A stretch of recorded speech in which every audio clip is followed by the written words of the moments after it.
Irmãos, a paz do Senhor Jesus. Abre a sua Bíblia no livro de 2 Reis de Israel, no seu capítulo 4, no seu versículo 9. Louvado seja o nome do Senhor. Eu louvo a Deus pela liderança do departamento dos varões que me escalou para poder estar ministrando hoje. Louvado seja o nome do Senhor Jesus. Relutei com Deus até a última hora para poder trazer essa mensagem. Estava em meu coração em trazer outra palavra, mas prova o Espírito Santo de Deus ardei meu coração mais forte para poder trazer esta palavra aos nossos corações.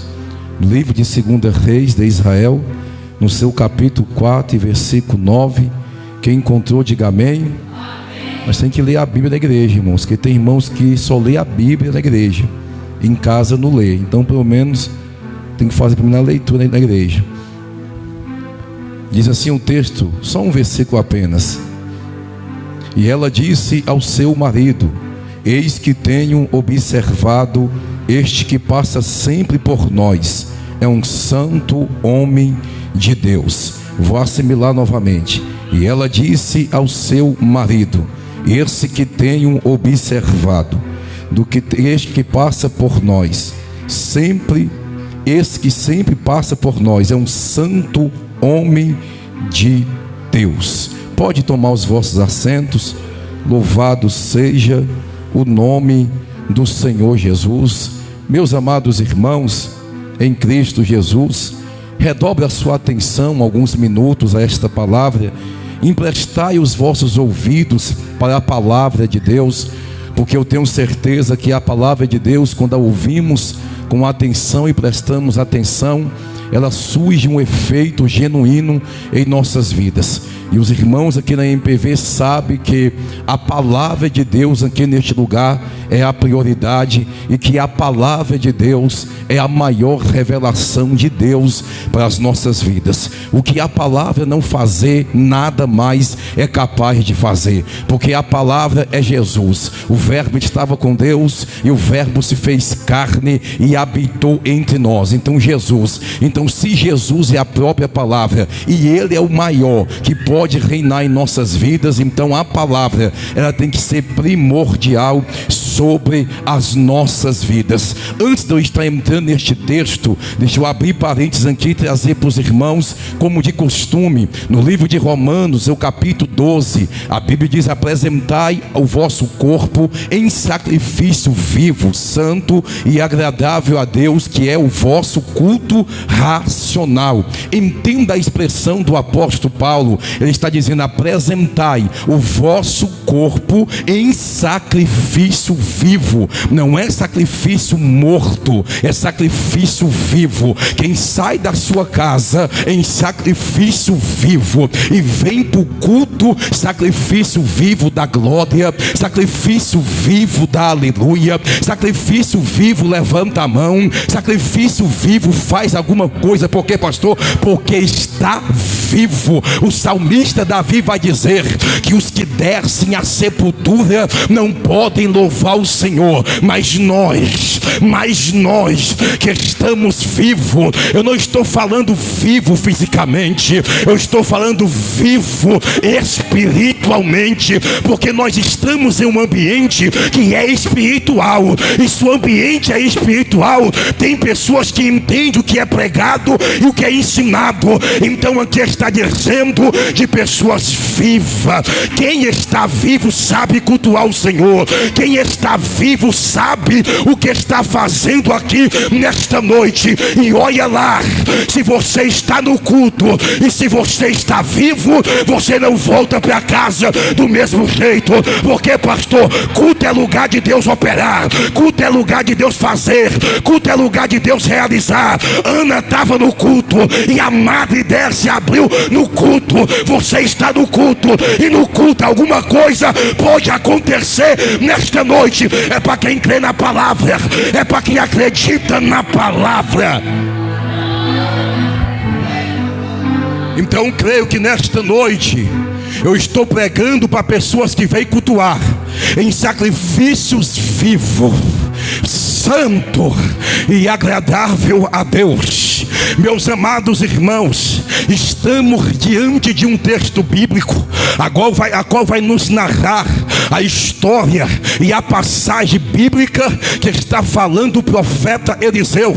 Mas voltando um pouco ao contexto desta história, no seu capítulo 4, nós sabemos que o ministério de Eliseu não vai nascer do dia para a noite. Esse mesmo andou com Elias, aprendeu com Elias, no espaço de 7 anos e meio, andou com Elias, aprendeu com Elias e recebeu a unção de Elias, não, mas recebeu a unção dobrada, porque certamente todos aqueles que respeitam a unção na vida de alguém e que admira alguém, pode ter certeza que Deus não vai usar do mesmo jeito, levantar do mesmo jeito. Deus tem prazer em derramar porção dobrada, em derramar honra dobrada, em derramar unção dobrada na vida de quem respeita o ministério de alguém que Deus levantou sobre a face da terra. E assim é o que vai acontecer na vida do profeta Eliseu. Ele vai receber a porção dobrada.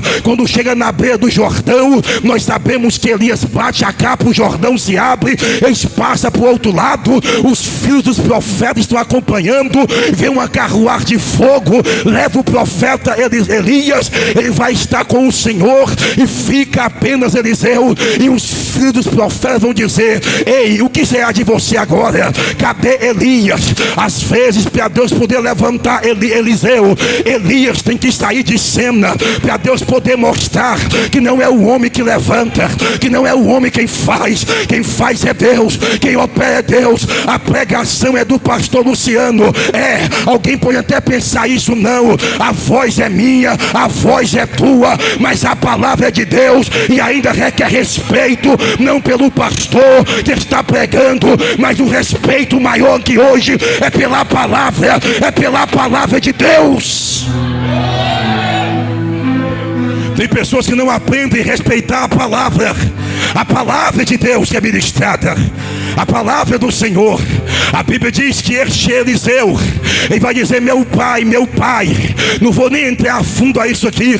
Ele vai tocar a capa, a qual que por sua vez ficou a capa de Elias. Ficou porque, irmãos, todo homem de Deus e toda mulher de Deus certamente vai ficar um legado, alguma coisa vai ficar boa dele aqui nesta terra. Ele vai ser lembrado por alguma coisa. A capa tipifica e representa o legado, porque todos aqueles que andam de forma sincera, de forma piedosa na presença de Deus, pode ter certeza que vai deixar um legado. Quando ele pegou a capa e bateu sobre o Jordão abriu. Por quê, pastor? A capa conhecia o Jordão, porque quando Elias abriu o Jordão e bateu a capa, quando Eliseu pegou a capa e bateu, o Jordão reconheceu a unção que tinha naquela capa, porque carregava com o homem de Deus. Quem não se lembra do apóstolo Paulo, que até os teus aventais curava os enfermos? Você pensa, irmãos, o diabo pode manifestar aqui, ele pode até vir até aqui no altar, mas nem tocar nesse pé nem toca, porque até a nossa roupa é ungida por Deus, até a nossa roupa tem unção por Deus. Porque o senhor fala isso, pastor? Já vivi demais isso, pregando a palavra, demônio manifestando, e quantas vezes caiu na frente do altar e não chegou perto. Porque, pastor, a unção de Deus na vida de um homem e de uma mulher, o diabo não toca nem na roupa dele. Lá para a súbia, quando tocou o Jordão abriu. Porque, pastor, o que abre o Jordão é unção. Não adianta tentar abrir Jordão sem unção. Tem porta que só vai se abrir através da unção. Tem obras do diabo que só vai ser destruída através da unção. Tem casca de demônio que só vai bater em retirada pelo poder da unção na vida de alguém. O Jordão não reconhece quem não tem unção, o Jordão reconhece quem tem unção. Então, para quem crê na palavra de Deus, pega a unção de Deus nesta noite. E o que tiver travado na sua vida, o que tiver amarrado na sua vida, a unção vai destravar, a unção vai abrir, a unção vai romper os ferrolhos, a unção vai romper, a unção de Deus ainda abre Jordão, ainda abre Jordão. É para quem crê, é para quem acredita, é para quem acredita, é para quem acredita. A unção está hoje neste lugar. Labassúbia. Vamos correr ao texto. Esse mesmo Eliseu vai dar início ao seu ministério terreno, mas não é de qualquer jeito, não é de qualquer maneira, é debaixo de uma unção poderosa, porque teve submissão, porque teve respeito e porque teve honra.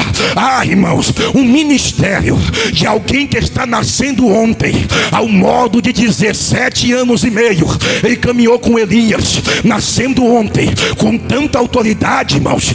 Irmãos, é porque por detrás disso tem o que, pastor? Respeito, tem honra, tem dedicação, tem aprendizado.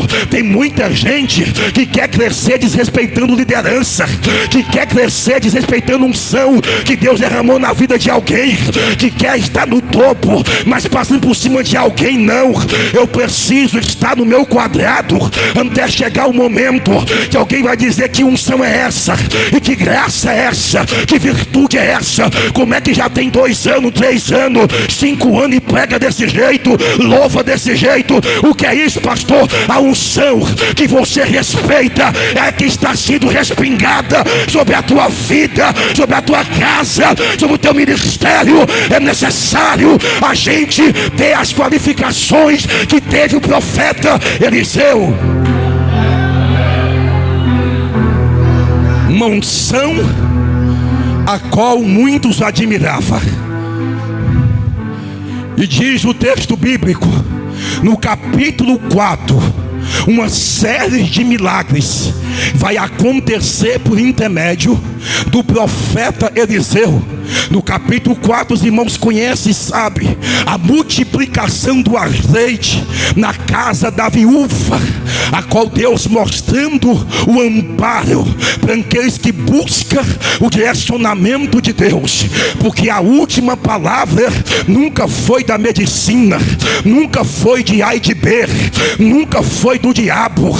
A última palavra sempre vai ser a de Deus, a de Deus. O diabo pode até dizer bem assim: eu estou colocando um ponto final na tua história, eu estou colocando um ponto final na tua família, eu estou colocando um ponto final no teu casamento, estou colocando um ponto final na tua vida ministerial. Aí Deus pode colocar, Satanás, porque eu vou colocar uma vírgula e a história vai continuar, vai dar continuidade, vai dar continuidade. De calabra súbia.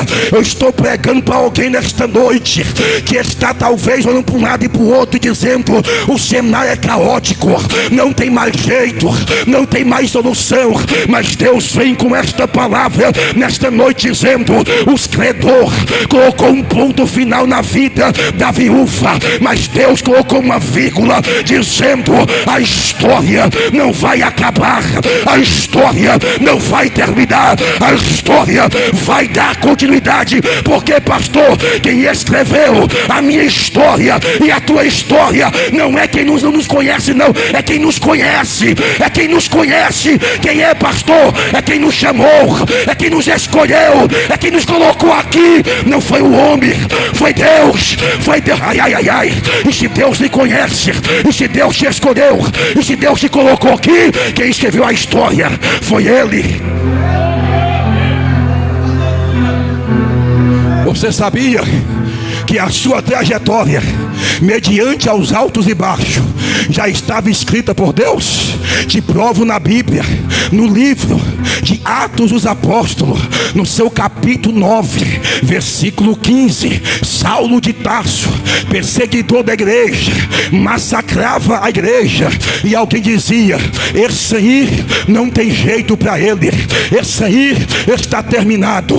Aí Deus fala: Ananias, levanta e vai à rua direita chamada para Damasco, na casa de Judas, e lá tem um homem chamado Saulo. Quando Ananias escuta isso, ele fala: mas Senhor, ouvi muito acerca deste homem, e quantos males ele tem causado à tua igreja e ao teu povo. Aí Deus, que já tinha escrevido a história do apóstolo Paulo, que já sabia que ele ia escrever as 13 cartas do Novo Testamento, já sabia que ia abrir igrejas na Ásia Menor, já sabia que ia fazer uma obra extraordinária, disse: vai, porque este para mim é vaso escolhido. Escute, é vaso escolhido, a qual vai padecer muito por causa do meu nome, vai pregar os gentios, vai pregar os reis, e vai padecer por causa do meu nome. Olha para a trajetória de Paulo: sofreu, mas pregou para os reis, sofreu, mas cumpriu o ministério. Ou seja, quando alguém jogou Paulo dentro da prisão e disse: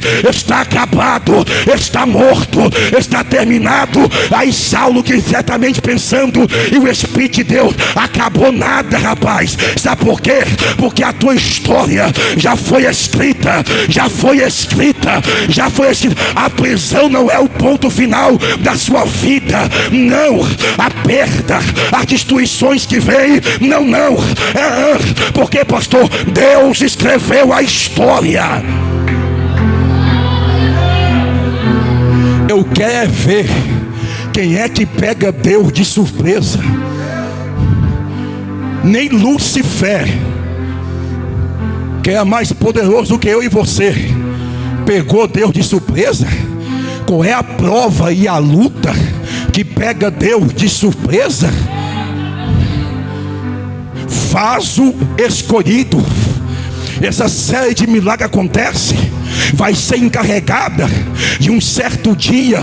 O profeta Eliseu, ele não vai fazer um milagre na vida de alguém, mas alguém com a sua atitude vai provocar um milagre na sua vida. A Bíblia diz que o profeta Eliseu sempre ia na cidade de Sunem e passava em frente da casa de uma mulher, e a Bíblia diz que ele passava na frente da casa da Sulamita, sim, na casa desta mulher. E quando teve um dia, ela reteve, e diz o texto, a constrangeu a entrar a comer pão.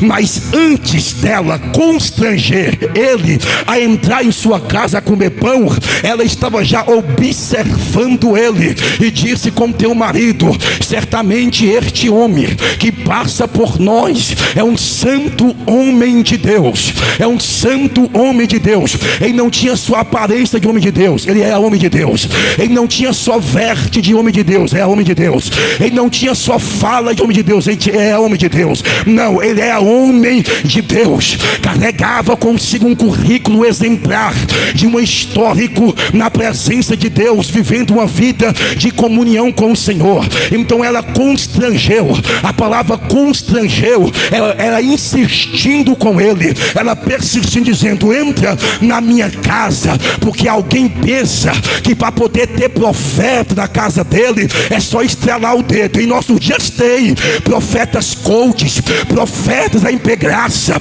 profetas que revelam RG e CPF, mas está na beira da praia de sunga e cheirando cocaína, se prostituindo em hotel. Tem profeta que prega o que as pessoas querem ouvir, mas o profeta de Deus não é bem assim. Alguém liga para ele: ora por mim, querendo revelação. Ele fala: eu vou orar daqui, tu ora daí, rapaz, porque o véu do templo se rasgou e todos têm acesso diante do Deus vivo, diante do Deus santo.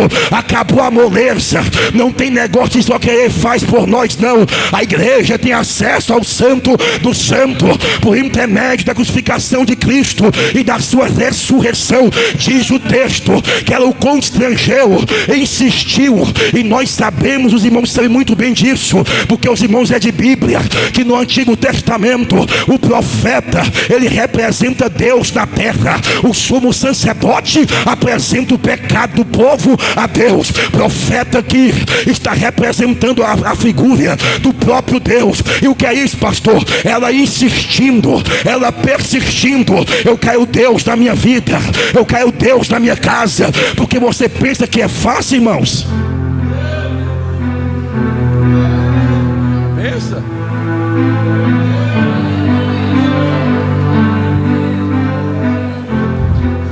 ter Deus na nossa casa, ter Deus em nosso cotidiano, o constrangeu insistindo e a reteve ele a comer pão. Sentado na mesa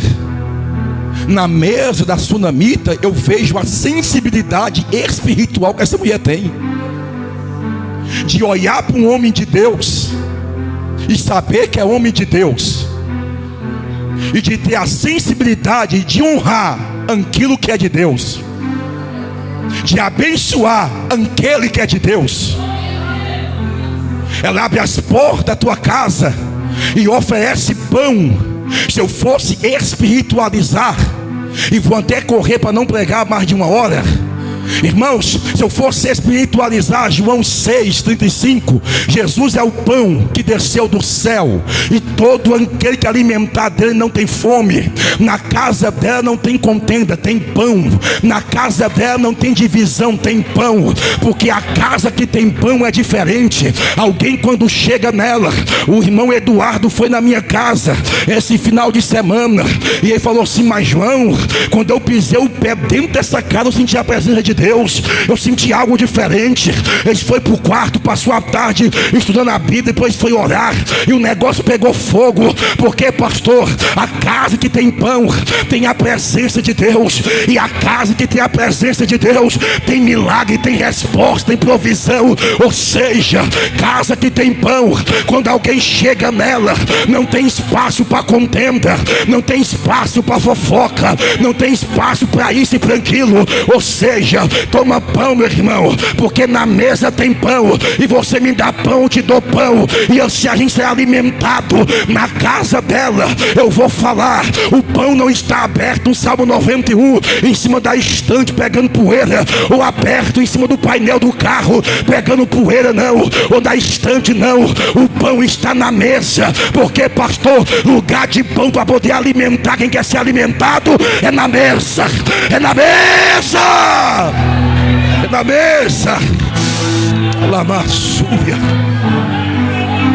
Coloque pão, coloque pão. O profeta estará sendo alimentado.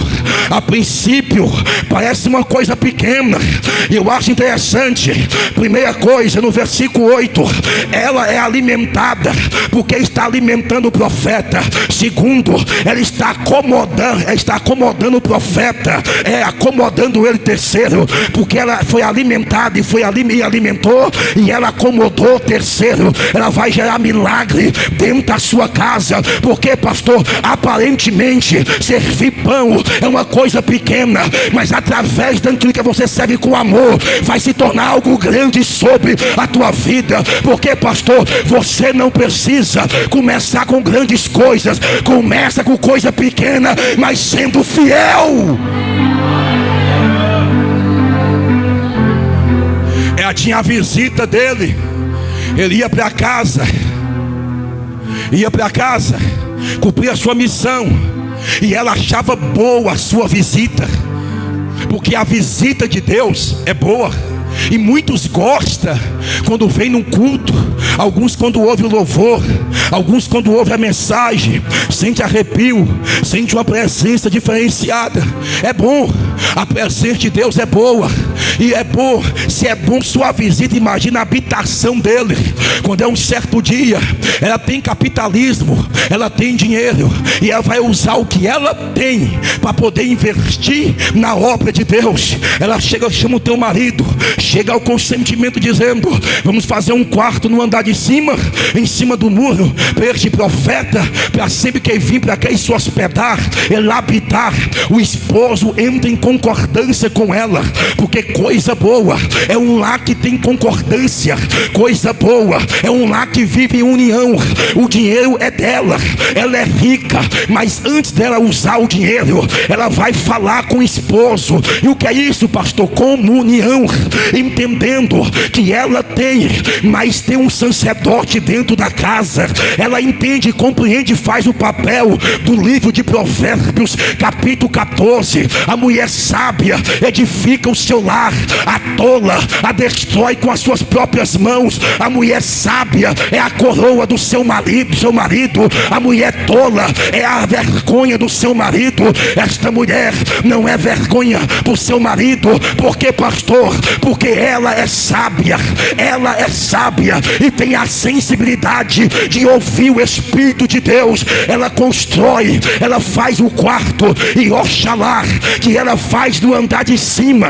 Ela não faz nos fundos, ela não faz na frente, ela não faz do lado, ela faz em cima, dizendo: se Deus é para poder habitar na minha casa, que Deus habita em cima. Em cima fala de governo, em cima fala de controle. Ela dizendo: sabe por quê? Para mim e para você, que Deus esteja no controle das minhas finanças, que Deus esteja acima do meu casamento, acima da minha saúde, acima da minha família, acima dos meus negócios, que Deus esteja acima. Por isso que ela faz o quarto andar de cima e não do lado.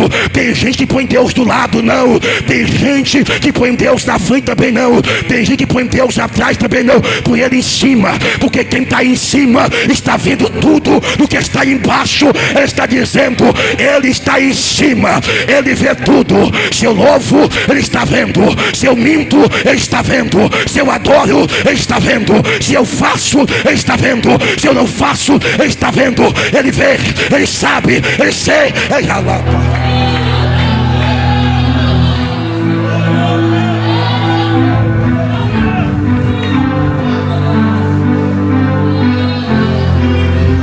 Ele vê a sua adoração. Por isso que ela coloca ele em cima. Governo. Coloque Deus no governo da sua vida. Coloque Deus no controle da sua vida. Fica ligado aqui, irmãos, ó. Fica ligado. Deus está falando aqui, ó. Quando eu tiver condições, vamos tacar 2 portas de vidro nessa porta, botar um ar-condicionado e fechar tudo, para que ninguém perda a mensagem de Deus. Deus está falando aqui, irmãos.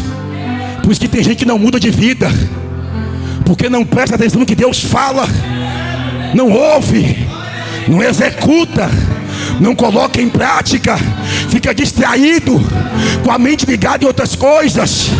Pode estar dentro de casa, pode truvejar, que nem para fora sai, mas na igreja, se passar um carro do outro lado com zoada, todo mundo olha para trás. Qualquer coisa rouba a sua atenção na igreja, mas em nome de Jesus, a palavra vai te prender, a unção vai te prender, a unção vai chamar a tua atenção, a palavra vai te prender.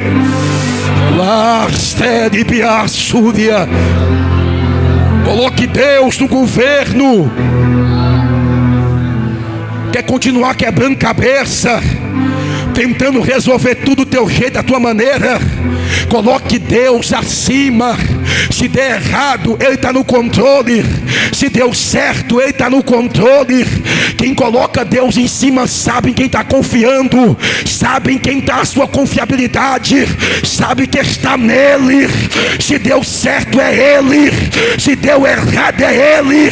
Ele sabe de tudo. E ela faz um quarto lugar de intimidade.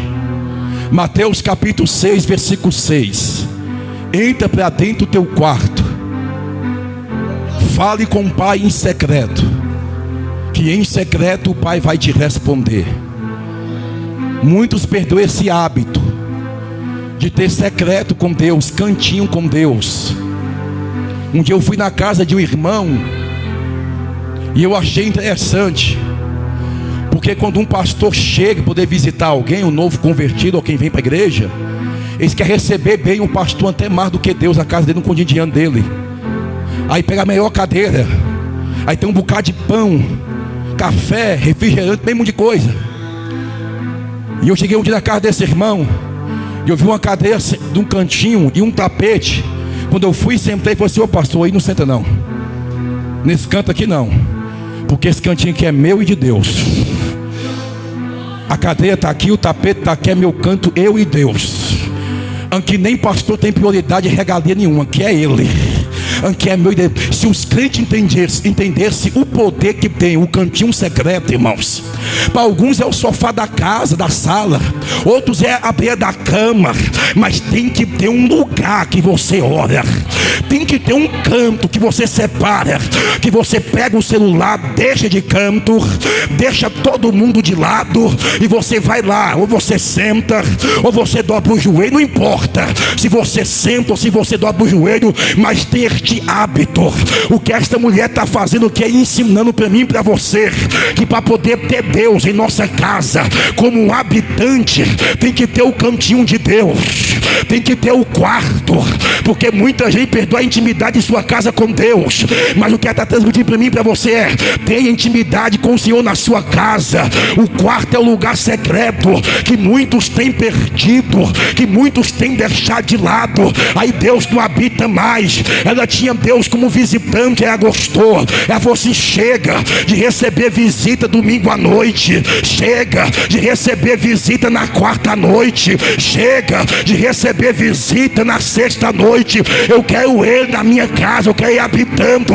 Ou seja, Salmos 91: aquele que habita no esconderijo do Altíssimo, a sombra do Onipotente descansará. Direi do Senhor: Ele é o meu refúgio, Ele é o meu socorro, Ele é o meu redentor. Olha para cá e preste bem atenção. Ele quer nesses últimos dias que alguém fale: Senhor, pode habitar nesse quarto aqui, pode habitar nesta casa aqui, pode fazer morada aqui. Ele não quer visitar a tua casa, não, porque tem alguém que à noite é visitado, mas depois do culto vai ver pornografia. Tem alguém que à noite é visitado, mas depois vai fazer coisas impropícias e erradas. Não, quem tem habitação é diferente. Quem é habitado aqui dentro é habitado lá fora, é habitado no cotidiano e vive uma vida constante com Deus, entendendo que está constante com Deus, meu irmão. Aqui ou você é crente ou você não é. Se quiser vir pra cá e ficar de meio lá e meio cá, vai dar no pé mesmo. Porque, pastor, aqui é para quem quer que Deus habite na vida dele. Ai, ai, ai, ai. Não adianta à noite sentir a visita e depois do culto e beber cachaça ou ir para prostituição. Não vai ter mudança de vida. O que Deus quer nesses últimos dias é habitação, é habitação, é habitação. Deixa Ele habitar, deixa Ele habitar. Fala: Senhor, pode habitar, pode habitar. Porque quando Ele habitar, o que não presta vai sair. Quando Ele habitar, o que não é da vontade dele vai sair. Pastor, por que muitos não querem habitação? Porque a habitação tem que ter limpeza. Habitação, o dom não funciona, irmãos.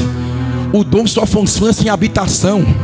Agora, com habitação, tu não entrega a revelação quando tu quer, tu não prega o que tu quer. Com habitação é governado por Ele, é governado pelo Espírito Santo de Deus. Ah, irmãos, muitos aqui outrora vivia no alcoolismo, vivia na droga, vivia na jogatina, vivia nos vícios, vivia embriagado lá fora, de calçada em calçada.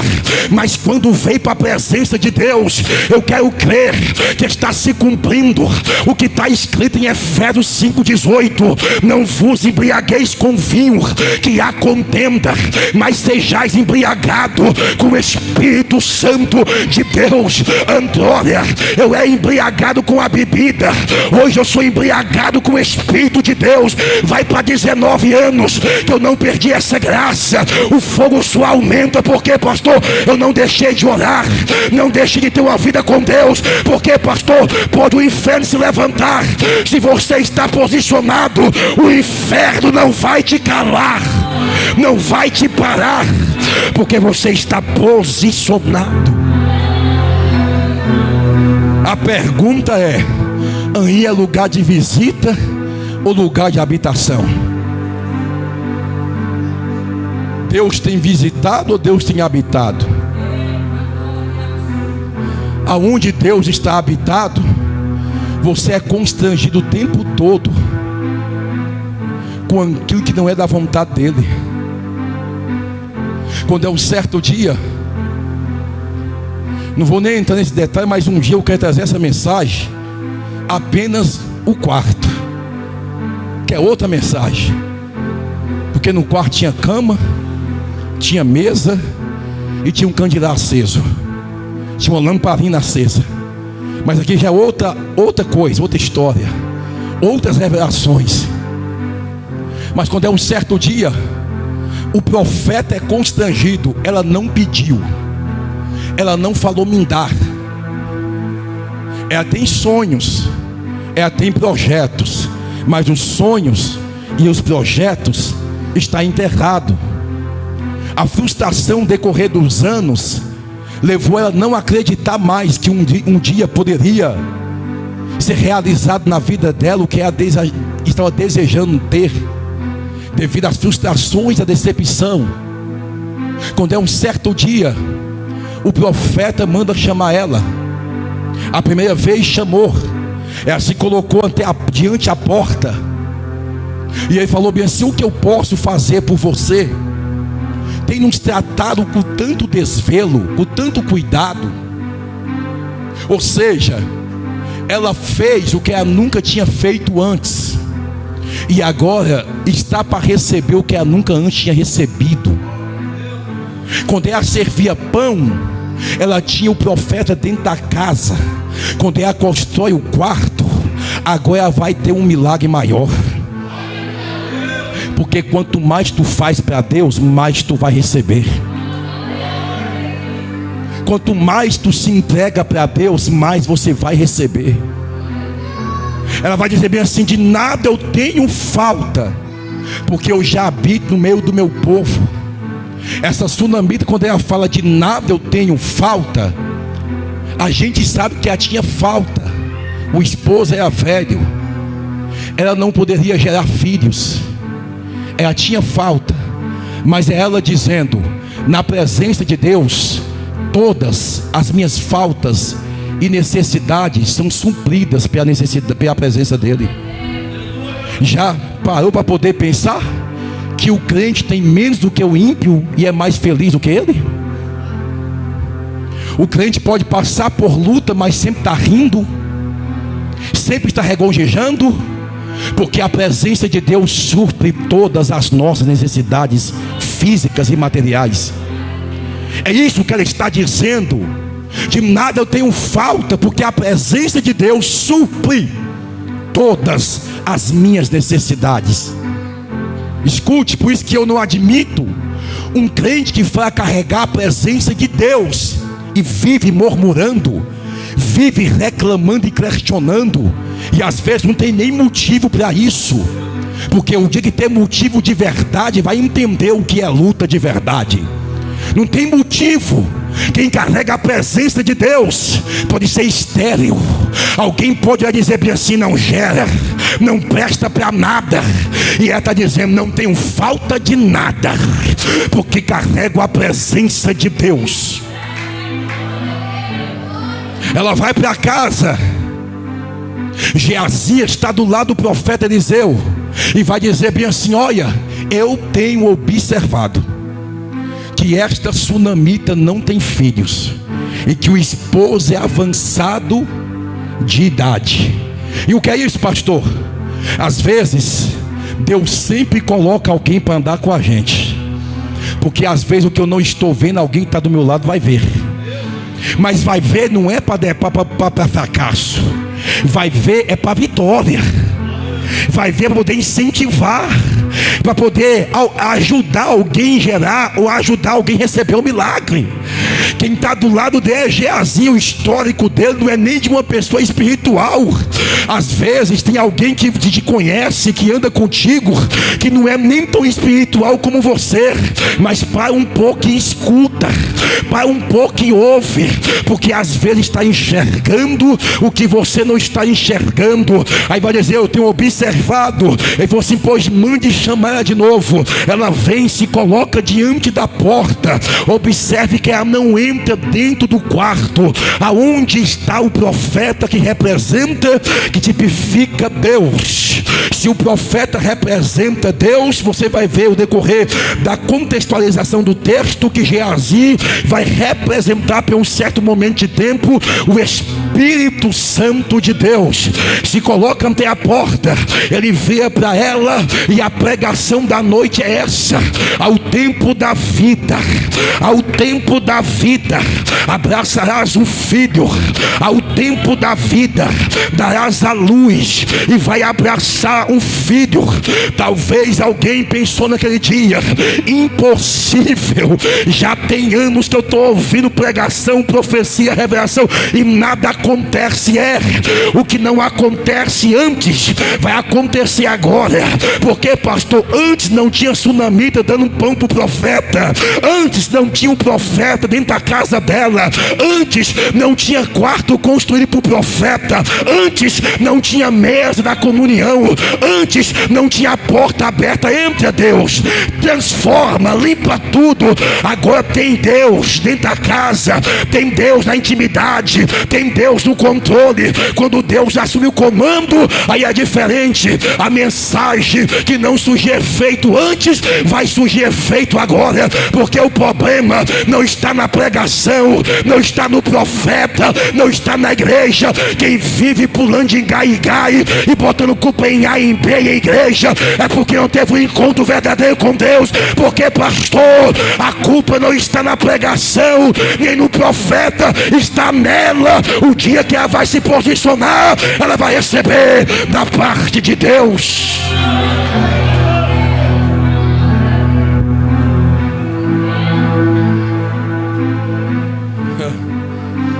Ela vai dizer: meu Senhor. Eu já ouvi demais isso. 10 anos, irmão, 20 anos, segundo a biografia do estudo histórico, ela ficou mais de 20 anos sendo desta forma, sem gerar, estéril, mais de 20 anos. Por isso, quando vem a palavra, quando vem a pregação, ela fala bem assim: não mintas para a tua serva, já ouvi demais.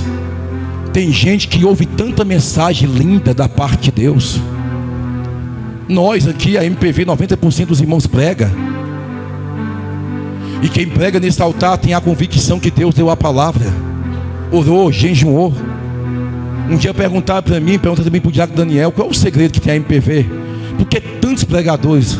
O pastor está dando algum curso de pregação? Ele falou assim: não, ele só ensina orar, jejuar, ler a palavra, ter comunhão com Deus, que Deus usa, e a palavra é só isso. Aí começa a colocar em prática, aí Deus levanta. Há um bocado que fica anos dentro de academia, dentro de faculdade teológica, e não consegue pregar. Porque para poder ter um ministério bem sucedido da pregação, é oração, jejum, vigilância, obediência, meditação na palavra. O resto é com o Espírito Santo de Deus. O resto é com Ele. Entenda, não mintas. Só que aqui, a pregação, talvez ela já tinha ouvido isso muitas vezes antes. Já conheceu pessoas que mudou a atitude, se posicionou e a vida mudou? Tem pessoas que vai passar anos como visitante da igreja e nunca vai se posicionar para poder viver algo novo diante de Deus. Porque o problema não está na igreja e nem na pregação do evangelho, está na pessoa que não se posiciona para poder viver o que Deus quer que ela viva. Pregação, quer ouvir, é pesado. Pregação não tem efeito na vida de rebelde. Profecia não tem efeito na vida de rebelde.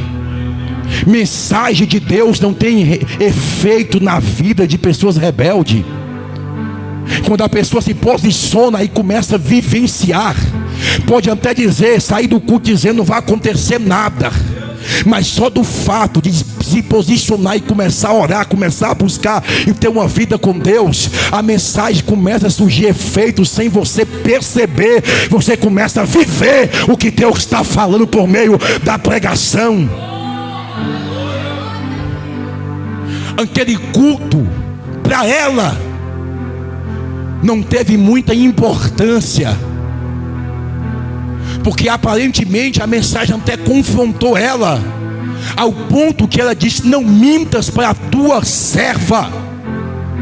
Tem mensagens que vai nos confrontar, mas vai mexer com a nossa estrutura, porque não adianta ouvir mensagens coaches da Impegraça, de autoajuda, que mexe com o seu emocionalismo, faz até você chorar, mas não faz você mudar de caráter, faz até você chorar, mas não faz você transformar de vida, faz até você chorar, arrepiar, mas não tem mudança de vida. Não adianta, é melhor ser confrontado com a palavra, que mexe com a nossa estrutura e nos faz cair em si.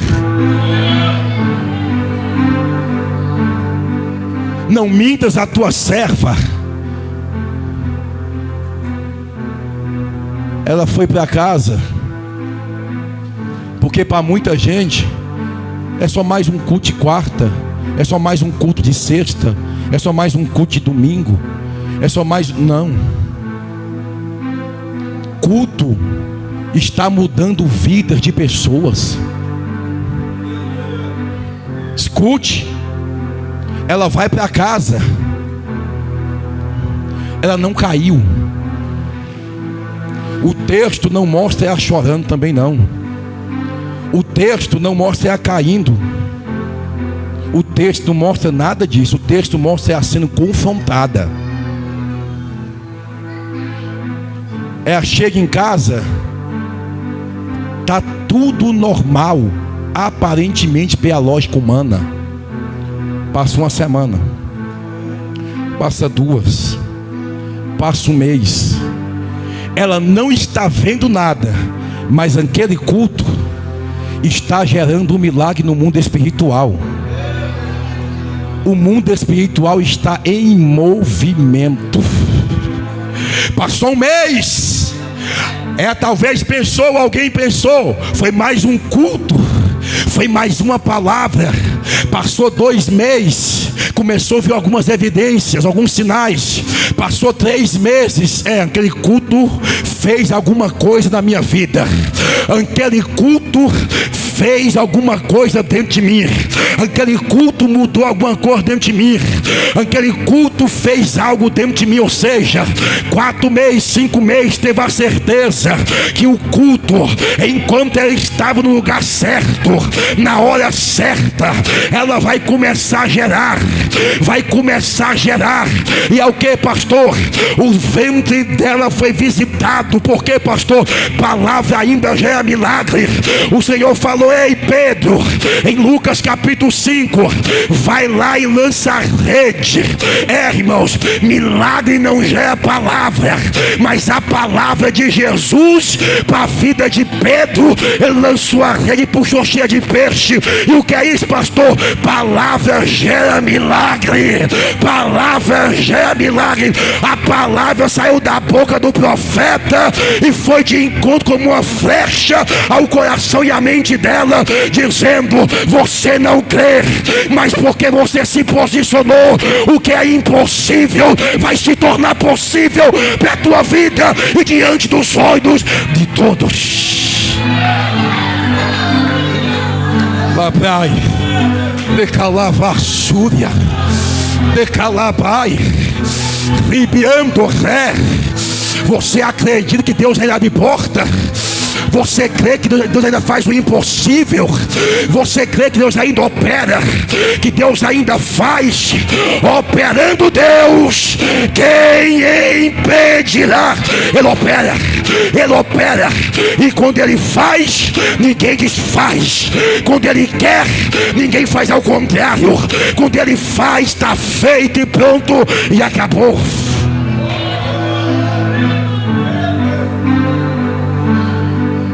Alguém olhou quando a barriga começou a crescer e apontar e mostrar, falou assim: olha lá,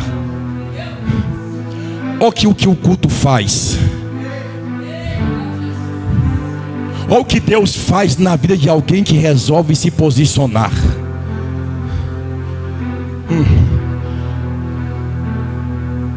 Quando é um certo dia, a criança nasce, cresce, pela lei judaica, 12 anos de idade, está no campo trabalhando com o seu pai. Diferente da geração Nutella de hoje, dos pais Nutella, que de vez em ensinar os filhos a trabalhar de pequeno, entrega celular e videogame para eles. Lá em casa eu posso sair despreocupado, todos faz tudo. Agora por último, o Nicolas aprendeu a fazer arroz, fazer carne, fazer tudo. Já sabe se virar, como diz, já tá bom para poder casar, se fosse pela culinária. Por quê? Porque comecei a ensinar. A princípio minha esposa, não, você é muito pequenina. Eu falei assim, não, eu comecei pequeno, não morri. Fiz foi aprender. Só que hoje tem filhos que você sair de casa e você voltar, a coberta que ele levantou está do mesmo jeito. Nem a coberta dobra. Se sair o chão estiver sujo, volta, está do mesmo jeito. A pia cheia de louça, do mesmo jeito. Por quê? Porque os pais não estão mais, alguns, trazendo disciplina para os teus filhos, ensinando eles. Aqui pela cultura e pela lei judaica, 12 anos, já está no campo. É serviço braçal, meu irmão. É com uma enxadinha abrindo vala e o pai jogando semente, o sol escaldante.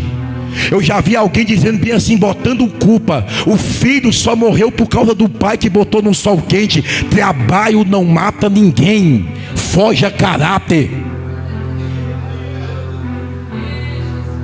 Ele não morreu por causa do sol quente. Ele morreu, sabe por quê? Vou daqui a pouquinho explicar para vocês.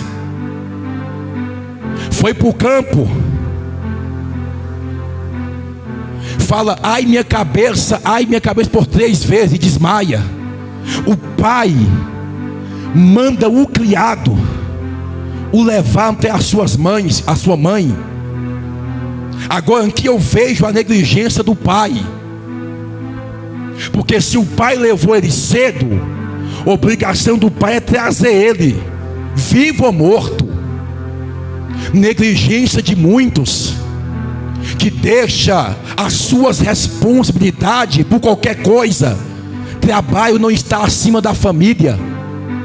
Quando eu trabalhava na coleta, o motorista dentro do caminhão, quando nós ia saindo, o telefone toca e ele atende. E a esposa dele chorando fala: o nosso filho sofreu um acidente, está aqui no hospital. O Irlande disse assim: não vai. Ele falou assim: rapaz, minha família precisa de mim. Serviço eu arrumo outro. Ímpio. Talvez um crente dizer bem assim: eu vou orar daqui. Não, é a presença dele lá. Ele abandonou o volante, quiser mandar embora, pode mandar. Meu filho precisa de mim. Porque amor em falácia tem demais. O que Deus quer é atitude. Alguém pega a criança e leva. A mãe viu a criança saindo andando com saúde, vai voltar nos braços de alguém. Olha para cá. Aprenda a ter estrutura em Deus, porque a prova não vai avisar o dia que vai bater na sua porta. A luta não vai avisar o dia que vai bater na sua porta. Cria estrutura. Irmãos, aqui o povo é acostumado com Bíblia, porque o povo sabe que Deus fala por meio da palavra.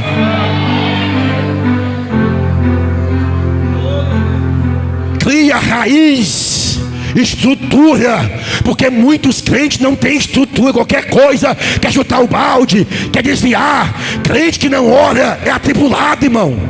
Qualquer coisa quer desviar, quer abandonar ministério, quer abandonar o que Deus confiou. A sunamita, quando olha o que um crente de oração faz em circunstâncias críticas? O que, pastor? O problema chegou nos braços de alguém desmaiado. Ela pegou a criança, botou sobre os seus joelhos e começou a orar, começou a clamar, foi buscar a Deus. Vai doer para alguém nessa noite. Por quê, pastor? Porque é mais fácil pegar o problema e jogar fora do que pegar o problema e colocar sobre os joelhos. Porque para muita gente é assim: se o esposo está dando trabalho, joga fora, descarta. Se a esposa dá trabalho, descarta, joga fora. Se o filho é problemático, descarta, joga fora. Hoje Deus nos ensina: se o problema vier, não toma decisão precipitada, leva para o joelho, leva para o joelho. Pastor, já está morto. Pela lógica humana não tem mais jeito.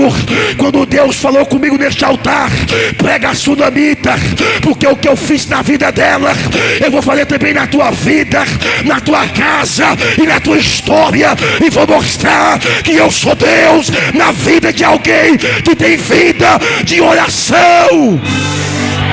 Ai, de calabraster, ribi de canto comanai, de calabraster, ribi de calabanai. É tempo da igreja entender que problema não se resolve descartando, problema se resolve orando.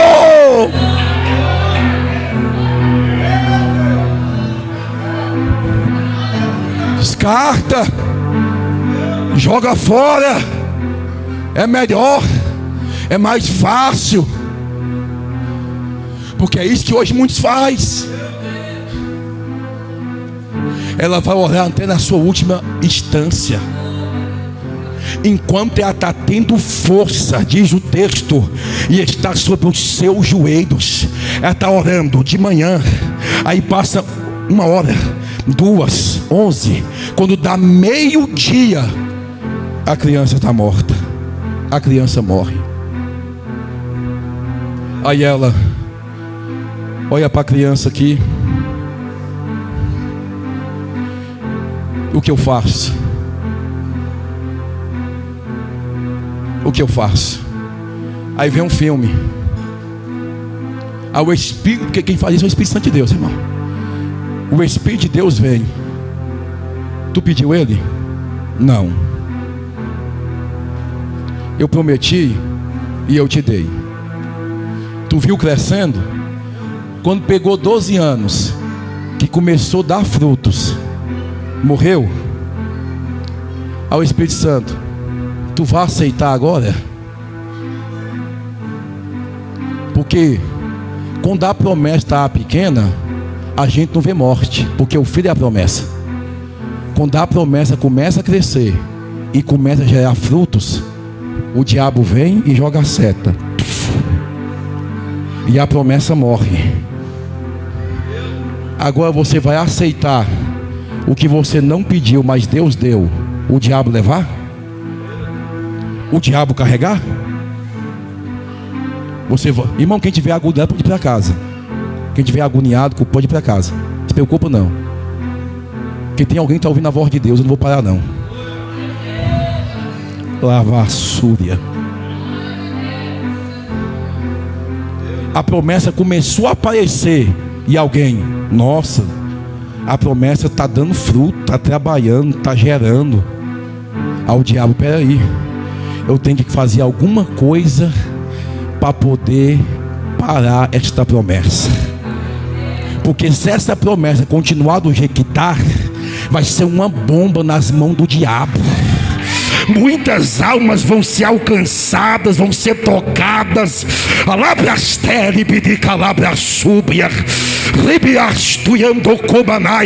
Não estou me engrandecendo. Vai para 19 anos que Deus me fez uma promessa. Comecei a pregar o evangelho, viajar para um lado e para o outro, e o diabo tentando me matar de todo que foi jeito. Por quê, pastor? Porque a promessa cresceu, deu vista e está gerando. Olha para cá a promessa de Deus. Olha para cá a promessa de Deus. O diabo quer te parar, o diabo quer te derrubar, mas em nome nome de Jesus, em nome de Jesus. Não vai te parar, não vai te derrubar, não vai. Sabe por que não vai? Porque você não vai aceitar. Não aceita. Você não pediu para ser pregador, você não pediu ministério, você não pediu igreja. Se Deus deu, se Deus deu, o diabo não vai levar, o diabo não vai levar, o diabo não vai levar o que Deus deu. Você vai aceitar? Você vai aceitar? Foi ela dizendo, sabe por quê? O Espírito de Deus bradou dizendo bem assim para ela: você vai aceitar o diabo levar teu filho, o diabo levar tua promessa, o diabo levar o que você passou 9 meses gerando no seu ventre. Foi muita lágrima. Tu vai aceitar, irmão? Oh, irmãos, você orou demais, já caminhou demais, já chegou muito longe. Vai parar o louvor, vai parar a pregação, vai parar a obra, vai desistir. Não vai, não vai. O diabo vai ser envergonhado, mas Deus tem honra, tem honra, tem honra, tem.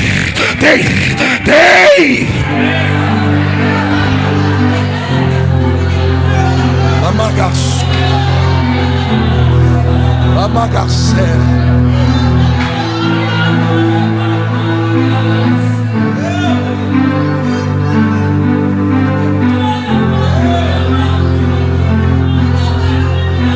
Problema de muitos que estão aceitando o diabo levar o que Deus te deu.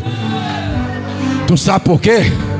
Porque toda vez que Deus tocar na promessa, tu vai olhar para ela e ela vai estar morta aos seus olhos. Toda vez que você olhar para a promessa que Deus permite o diabo tocar, tu vai dizer: está morta, acabou.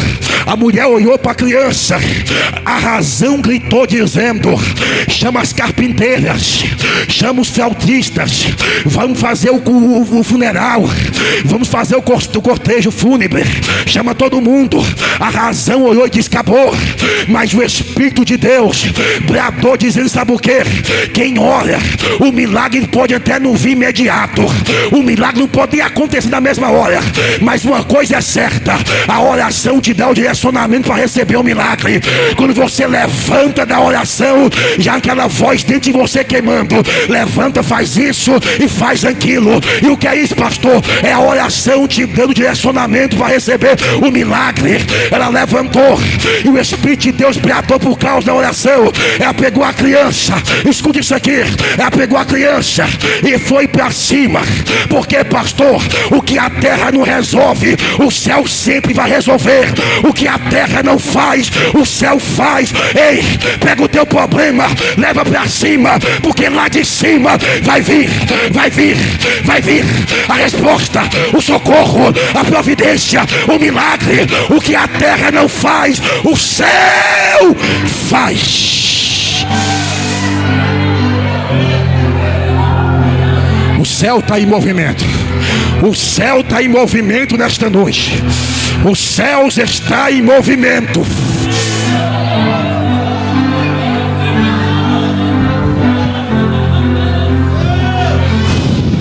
Caiu, está perdido, está perdida. Leva para cima, leva para cima, leva para cima. Ela pegou a criança, subiu as escadas com dificuldade, porque o milagre pesa. É, irmãos, a promessa pesa. Para quem pensa que vai viver promessa de qualquer jeito, tá muito mal enganado. Pega no colo, é com dificuldade mesmo. Não vou abandonar, não vou jogar fora, vou insistir. É promessa, é promessa. Tá dando trabalho, tá pesando, mas é promessa, é promessa, é promessa. Tá difícil, mas é promessa.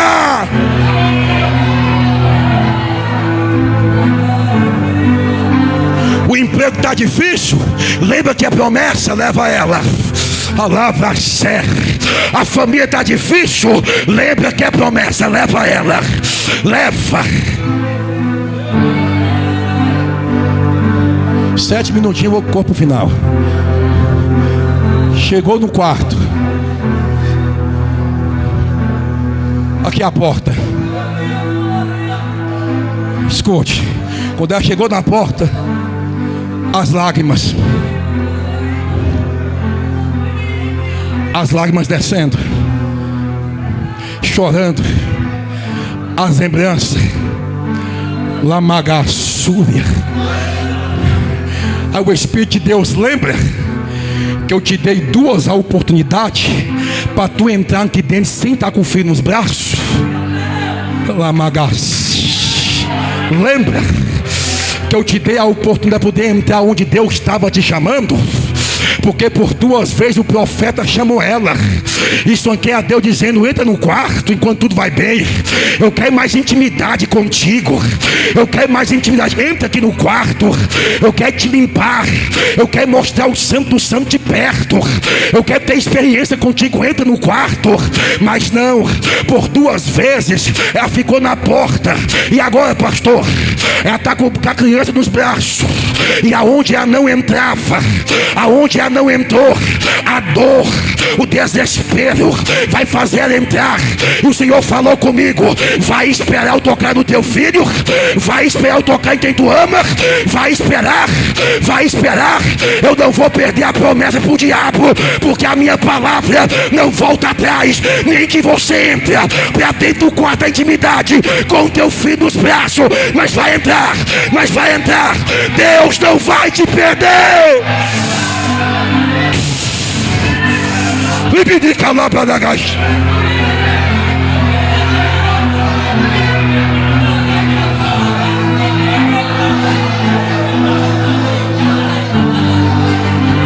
Isso aqui não é fogo estranho não, irmão. Isso aqui é fogo que vem por intermédio da palavra. É fogo que vem por intermédio da palavra. Porque a palavra sai dela, labareda de fogo. E o que é isso, pastor? Tem muito movimento estranho lá fora, mas aqui dentro não. É pelo poder, pelo fogo que sai da palavra.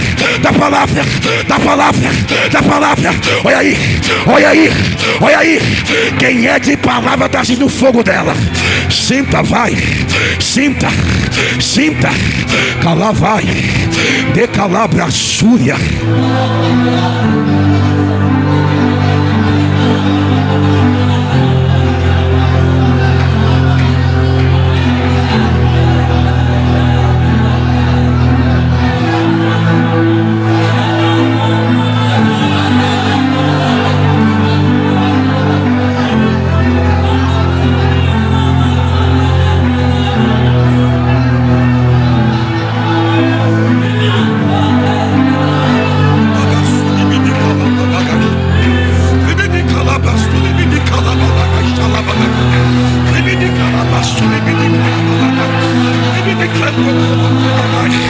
O Senhor acabou de falar comigo.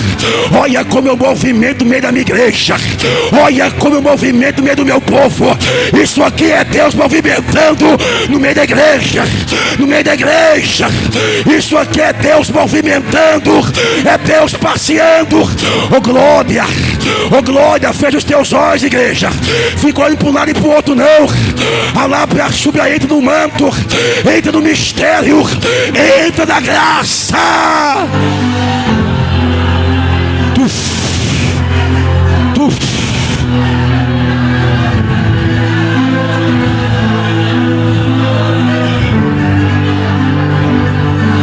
Calamai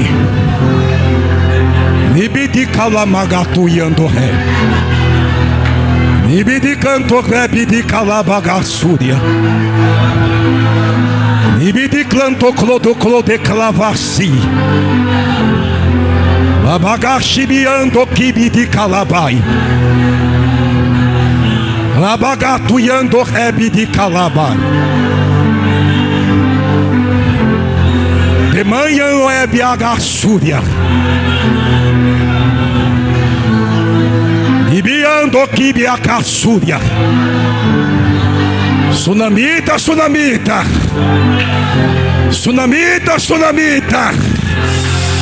Tu tem ouvido a minha voz desta noite. Lamacatuyande calabanagai Ribidi calamanagatuiando kebidi calabai Sunamita Vai esperar a dor, a perda para poder entrar. ou vai entrar hoje, ou vai entrar hoje. Libiacatuiando quebe de calabanai, rapacatuiando comanai.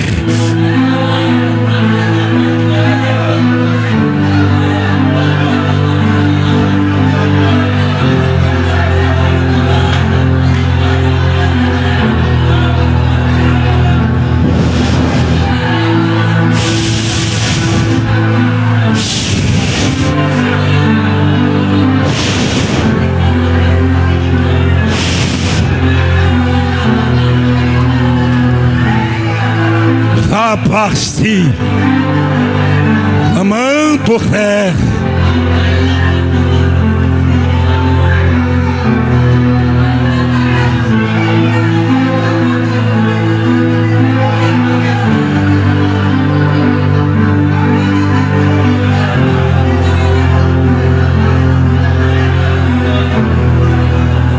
Master, Libianto Cacateca.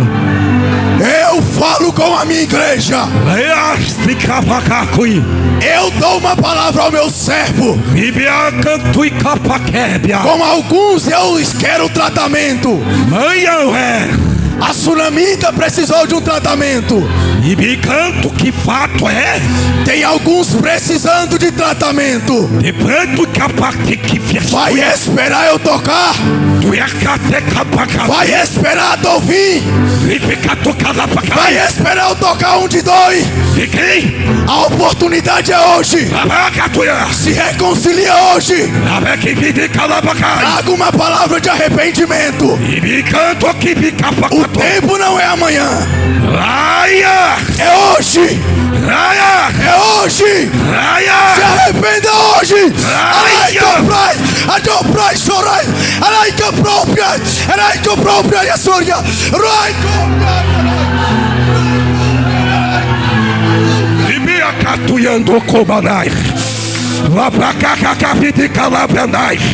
O recado de Deus para a igreja está dado. Está dado. É hoje. É hoje.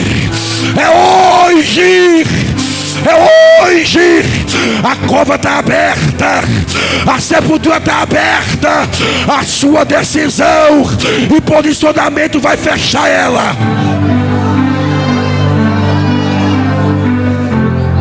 Libiaster.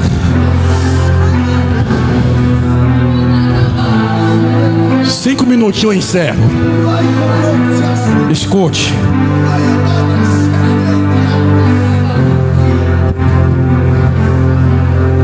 Assente um minuto. Ela entrou através da dor. Pegou a criança, colocou em cima da cama do profeta, desceu. O esposo perguntou para ela: tu vai aonde? Ela diz: vou consultar o profeta. O esposo vai falar: não é lua cheia, também não é sábado, porque pela lei judaica só poderia consultar um profeta dia de sábado ou dia de lua cheia. Mas a sunamita dizendo: eu tenho intimidade com ele, não somente em lua cheia ou sábado. Ela vai dizer: vai tudo bem. Arreajumenta depressa e anda, corre. Arriou a jumenta, correu. Por que, pastor, que correu? Porque ela tinha tocado o corpo da criança, ainda estava quente. Ela dizendo: o corpo está quente, se eu correr, para quem pode me socorrer, ainda dá tempo. Não descarte o que não morreu ainda. O que esfriou por completo acabou, mas estiver quente ainda, corra que dá tempo. Ela correu de longe. O profeta viu ela de cima do monte e disse: Geazi, desce lá depressa e pergunta para a sunamita se ela vai bem. se o marido vai bem e se o filho vai bem. Geazi desceu e disse: Sunamita, vai bem contigo? Ela disse: vai. Espiritualizando aqui, primeira coisa, não perguntou se ia bem o marido, se ia bem o filho, perguntou: vai bem contigo? É o Senhor dizendo: se você não estiver bem, não adianta querer lutar por ninguém, porque o primeiro que tem que se preocupar de estar bem é você mesmo. É você mesmo. Por isso que a pergunta foi: tu está bem? Foi para ela, porque tem muita gente que está mal, que está ruim, e muitas vezes quer fazer por alguém aquilo que a pessoa ainda não foi tratado nele, nela. Aí olha só o que diz: tu vai bem? Ela: vai tudo bem. E o teu marido? Vai bem. E o teu filho está morto em cima da cama? Vai bem. Isso aqui é profetizar mediante a um vale que tudo vai ficar bem. Veja a importância da pergunta e a importância da família. Vai bem contigo? Sim, porque a mulher tem que estar bem para resolver tudo em casa. Vai bem com o teu marido? Vai, dizendo: está bem o sacerdote? Como é que vocês estão? E o filho, que é a herança dos pais, está bem? Também está bem. Quando chegou até a beira do Monte Carmelo, ela se jogou aos pés do profeta, e para ele ela desabafou, porque não adianta desabafar para A e para B, que às vezes pode acabar com a tua imagem, porque não entende o processo de Deus na tua vida. Não adianta desabafar para pessoas carnais que não têm discernimento de nada. Tem que desabafar para quem é espiritual e entende que vai te ajudar.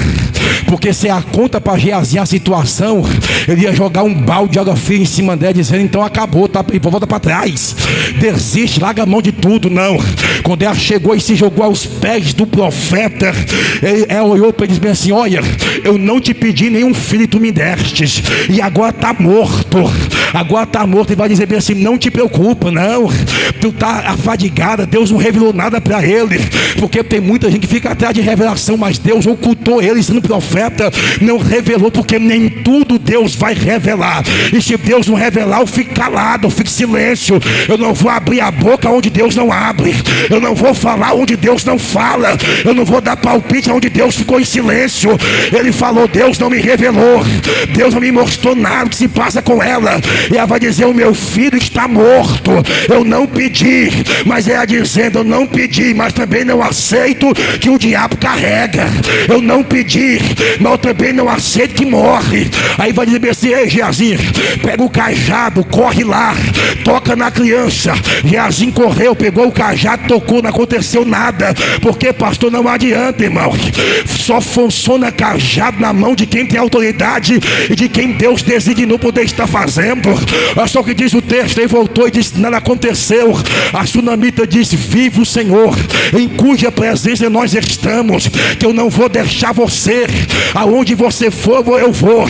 A sunamita foi e veio atrás dela. Quando chegou na sua casa, chegando na sua casa, diz o texto que o profeta subiu até o quarto, deitou sobre a criança, botou o seu corpo em cima do corpo da criança, diz o texto, e aqueceu o corpo da criança. E o que é isso, pastor? Deus não te chamou para poder acabar de matar, Deus te chamou para poder dar vida para quem está morto, para quem está frio espiritualmente. O tempo que a sunamita foi, que ela voltou, o corpo esfriou, mas tem alguém chegando que está quente e fervoroso do Espírito Santo. E quem está quente, quem está cheio do Espírito Santo, vai aquecer a vida de alguém que está frio. Tem gente que está frio espiritualmente, irmão. Tem gente que não vê a hora desse culto terminar, de tão frio que está. Ai, ai. Aí ele deitou aquecendo o corpo. Deus nos chamou, como foi dito aqui para missionária Chayenne, para poder aquecer, para poder levantar alguém que está caído. Quando ele deitou em cima, a unção que está na vida dele vai aquecer quem está frio espiritualmente. Por isso que crente, ombreiro, não é para poder viver uma vida fria. Deus te chamou para poder aquecer aqueles que estão frios espiritualmente. Aí deitou, aqueceu o corpo do menino. E o profeta vai orar, andando um para um lado e para o outro, andando um para o lado e andando para o outro, e orando. Quando ele voltou, a criança levantou, mas deu quantos espirros? Pode ler o texto, contextualizar. Deu 7 espirros, espirrou. Pela medicina, o espirro está arrancando ou tirando as impurezas de dentro para fora. O Senhor diz: a sunamita orou, a sunamita entregou, a sunamita colocou no altar. Não vou entregar para ela do mesmo jeito não. Deu 7 espirros, foi dizendo: vou te entregar purificado, eu vou te entregar limpo. Se coloca de pé. Eu vou te entregar limpo, eu vou te entregar purificado. Quem quiser hoje vir e colocar o teu filho no altar, eu não sei qual é o teu filho, talvez é a vida financeira, talvez é a porta fechada, talvez é a enfermidade, talvez é o problema insoluto. Eu estava pregando essa mensagem em um congresso, e alguém veio no altar e colocou algo no altar. Eu recebi 6 testemunhos de algo impossível que Deus fez, e o Espírito Santo falou comigo assim: meu filho, a mesma mensagem que teve efeito lá é a mesma mensagem que tem efeito aqui. O que você coloca no altar hoje é o que Deus está te dando a oportunidade hoje, para poder entrar dentro desse quarto, para poder fazer hoje. Não espera a dor vir, não espera a perda vir, não espera o desespero bater para você poder entrar. Não. Deus quer hoje que você se lança hoje. Coloca no altar o problema insoluto, coloca no altar o problema impossível. Enquanto você vai colocando aí,